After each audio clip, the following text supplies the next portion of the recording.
이스라엘과 하마스의 전쟁이 끝없이 격화되고 있습니다. 개전 9일차까지 누적 사망자는 5,600명, 사상자는 19,000명을 넘어섰습니다. 이스라엘은 가자지구 주민들에게 남쪽으로 이동하라고 통보한 뒤 북부 지역에 맹렬한 폭격을 가하고 있습니다. 하지만 피난하려는 주민들을 하마스가 이동하지 못하도록 통제하고 이집트 또한 가자지구 주민들이 이집트로 넘어가는 통로에 장벽을 세워 팔레스타인 난민 수용을 거부하면서 끝없는 고통과 죽음이 이어지고 있습니다. 이러한 가운데 이란은 이스라엘이 가자지구에서 공격을 계속한다면 이란이 개입할 수밖에 없다는 경고를 보냈습니다.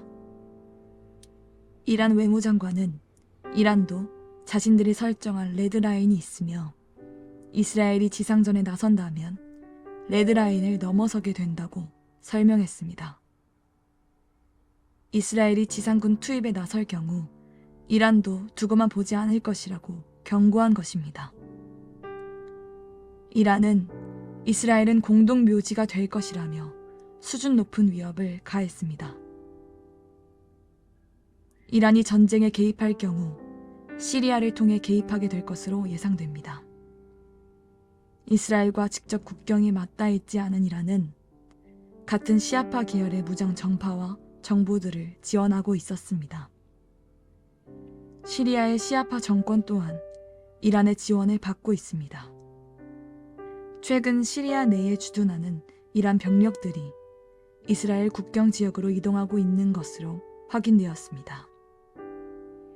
최악의 경우 이스라엘이 가자 지구에 지상군을 투입하는 순간 이란 또한 시리아를 통해 이스라엘 북부를 공격할 수 있다는 전망이 나오고 있습니다.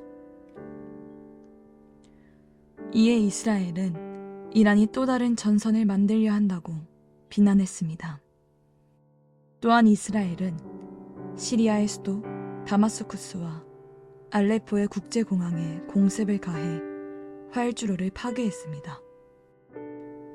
이스라엘은 어떠한 상황에서도 우리는 하마스를 부숴버릴 것이며 절대 포기하지 않을 것이라고 밝히며 남북 두 개의 전선이나 그 이상에서도 싸울 준비가 되어 있다고 선언했습니다. 이러한 상황 속 가자지구 주민들에게 피난 시한으로 주었던 24시간이 경과하면서 이스라엘 지상군의 투입은 초읽기에 들어갔습니다. 날씨로 인해 지상군 투입을 잠시 미뤄둔 상황 속 미국의 바이든 대통령은 이스라엘이 가자지구를 점령한다면 큰 실수라고 경고하며 확전을 우려하기도 하였습니다. 예상보다 주변국의 개입과 확전 가능성이 높다고 판단되자 우려를 표시한 것입니다. 이제 이스라엘과 중동은 일촉즉발의 위기 앞에서 서로 물러섬 없이 총부리를 겨누고 있습니다. 개전 일주일 만에 수만 명의 사상자를 낳은 전쟁이 온 중동으로 번질 위기 속에 있습니다. 현재 가자지구의 주민들과 이스라엘 군인들은 닥쳐오는 죽음 앞에서 매 순간 두려움과 분노 가운데 있습니다. 내가 에브라임의 병거와 예루살렘의 말을 끊겠고 전쟁하는 활도 끊으리니 그가 이방 사람에게 화평을 전할 것이요 그의 통치는 바다에서 바다까지 이르고 유브라데 강에서 땅끝까지 이르리라. 아멘. 이방 사람에게 화평을 전하여야 할 이스라엘과 팔레스타인이 복음을 알지 못하여 끝없는 죄악 속에서 온 중동에 분노와 죽음을 낳아가고 있습니다. 이들 가운데 오직 평화의 왕이신 예수 그리스도의 통치가 임하여 용서와 사랑으로 다시 한번 회복하는 두 민족과 중동이 될 수 있도록 기도해야 할 때입니다. 함께 기도합시다. 하나님, 각자의 죄악된 생각으로 인하여 끝없는 전쟁과 죽음이 반복되는 중동 땅을 긍휼히 여겨주십시오. 이 전쟁이 더 이상 확대되지 않고 신속히 종결되게 하시고 이란 등 주변국까지 고통과 피 흘림이 옮겨가지 않게 하소서. 전쟁은 하나님께 속하였으니 오직 하나님의 뜻과 섭리대로 평화와 회복을 허락하여 주소서.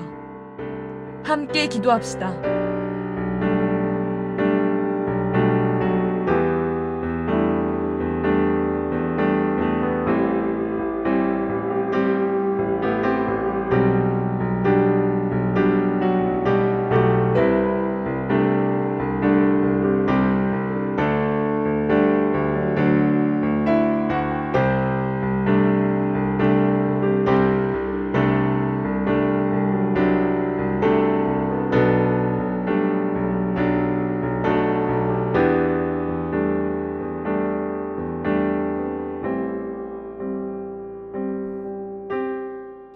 다시 한번 기도합시다.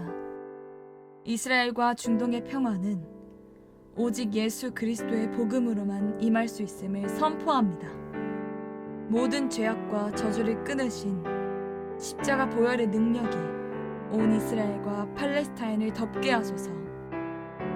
유대와 중동의 교회들이 강력히 일어나 평화의 복음을 증거하며 사랑과 용서를 선포함으로 십자가로 말미암은 참 화평이 온 중동 가운데 임하게 하소서. 함께 기도합시다.